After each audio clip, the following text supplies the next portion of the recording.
احادیث کا مضمون ہے جو آج بھی بچہ اپنے مرحوم والدین کو ایصال ثواب کرے، ان کے رشتہ داروں کے ساتھ اچھا سلوک کرے، ان کو کسی کے ماں باپ کو گالی دے کر اپنے ماں باپ کو گالی نہ دلوائے، وہ ماں باپ کے فرما برداروں میں شامل ہوگا۔ لوگ اپنے ماں باپ کو گالیاں دلواتے ہیں، کیسے؟ صحابہ نے کہا حضور اپنے ماں باپ کو کون گالی دے سکتا ہے؟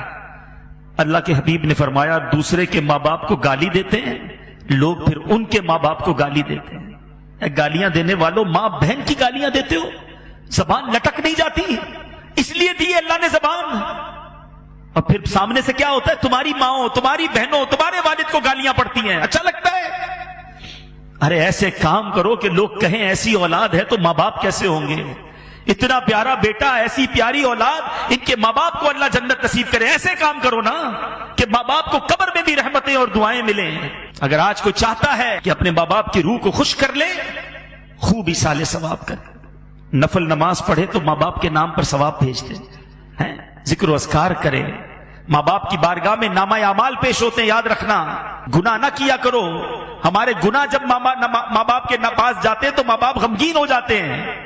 خوش نصیب ہے وہ ماں باپ جن کی اولاد نمازی ہے، عبادت گزار ہے، دین کا کام کرنے والے، صدقہ خیرات کرنے والے ہیں۔ جب ان کے پاس بچوں کے اعمال جاتے ہیں تو قبر میں خوش ہو جاتے ہیں۔ ابھی بھی دکھ پہنچاتے ہیں ماں باپ کو۔ سوچے وہ بچے جو آج فلمیں، ڈرامے، گانے، باجے، شراب، جوا، حرام، بدکاریاں، بے حیائیاں، نامحرم لڑکوں کی دوستیاں، یہ ساری چیزیں ماں باپ کو جب قبر میں پہنچیں گی، زندگی میں بھی خدمت نہ کی اور مرنے کے بعد قبر میں بھی دکھی کیا۔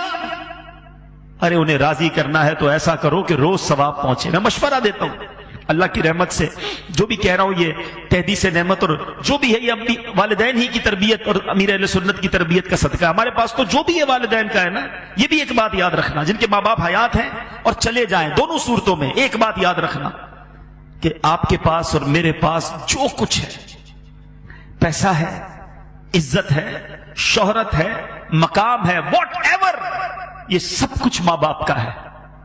کبھی ماں باپ کو یہ نہیں کہنا یہ میرا ہے آپ کا ہے، میں نے کمائے ہیں، یہ میں نے گھر بنایا، ابو آپ نے کیا دیا تھا؟ آپ تو غریب تھے، نوکری کرتے تھے، کاروبار میں نے کیا۔ اللہ اکبر! اگر یہی بچپن میں والد ہمیں ننگا روڈ پہ چھوڑ کے کہتا کپڑے خود لے کر آؤ، کدھر سے پہنتے لباس؟ ہم بغیر کپڑوں کے پیدا ہوئے، ماں باپ نے کپڑے پہنائے، ہمیں کھانا چاہیے تھا، نوالے کھلائے، چلنا نہیں آتا تھا، انگلی پکڑ کر چلایا، ارے استنجا نہیں کر سکتے تھے، ہمارے استنجا صاف کیے، ہم رات بھر روت کر ان کو جگاتے رہے، وہ جھولا دیتے رہے۔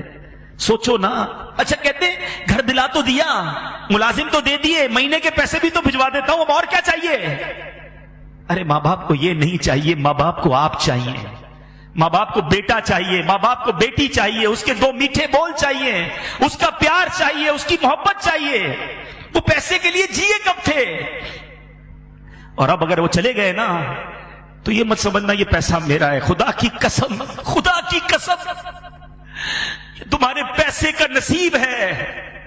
اگر تمہارا پیسہ ماں باپ کے لیے کسی جگہ استعمال ہو جائے، ماں باپ پر خرچ ہو جائے اور زندگی میں خرچ ہو جائے، تو خوش نصیب ہے وہ بچہ کہ کبھی ماں باپ کو کچھ لا کر کھلائے، کبھی ماں باپ کو کچھ اچھا پہنائے، کبھی ماں باپ کو کوئی تحفہ دے۔ اس سے زیادہ خوش نصیب کوئی نہیں ہے۔ ساری زندگی جنہوں نے مجھے پہنایا، جنہوں نے کھلایا، آج اللہ نے موقع دیا کہ میں ان کو کچھ پیش کر سکوں، اور اگر اس وقت نہ کر سکے، اللہ نے بعد میں مال دے دیا ہے، اللہ نے بعد میں نواز دیا ہے نا، تو آج کر لو نا، بھیجو نا ثواب انہیں، صدقہ کر کے، خیرات کر کے۔ مشورہ دیتا ہوں ماں باپ کے نام کی مسجد بناؤ، اللہ نے دیا ہے نا، اللہ بڑا کریم ہے، صرف ماں باپ کو ثواب نہیں ملے گا۔ اللہ کے حبیب فرماتے ہیں جو اللہ کے لیے مسجد بناتا ہے، اللہ اس کے لیے جنت میں گھر بناتا ہے۔ ماں باپ کو بھی ثواب ملے گا، تمہیں بھی جنت میں گھر مل جائے گا۔ اور ہم نکمے روز ثواب نہیں پہنچائیں گے، مسجد والے روز ثواب پہنچائیں گے۔ مجھے جب بھی فیضان جیلان دیکھتا ہوں، اس مسجد میں جب بھی آتا ہوں، مجھے سکون ہوتا ہے کہ انشاءاللہ یہاں ہونے والی ہر نماز میں میرے والد کو ثواب ملتا ہو، یہاں ہونے والے ہر اجتماع میں میرے والد کو، مجھے بڑی امید ہے، مجھے یاد ہے وہ سارے دن کہ اس مسجد میں کتنے نمازی تھے اور کس طرح ابو آتے تھے، کس طرح ہماری ہمتیں بڑھاتے تھے۔ مجھے ایک صاحب ملے، مرنے کے بعد بہت ساری باتیں پتہ چلتی ہیں، اسلم ڈیڈی ماشاءاللہ اس مسجد میں، وہ بھی ہمارے بہت اچھے ساتھیوں میں سے تھے، آج کل فیصلہ آباد میں ہیں۔ مجھے ان کا میسج آیا کہتے عبدالحبیب بھائی یوں تو آپ کے والد صاحب کی بہت ساری یادیں ہیں، مگر ایک بار فیضان جیلان مسجد، جب یہاں گھر تھا، یہ مسجد گھر کے اندر تھی، تعمیر نہیں ہوئی تھی، چھوٹا سا ایک گھر تھا، تو کہتے اتنی بارش ہوئی کراچی میں کہ پانی بھر گیا، ساری رات بارش ہوتی رہی۔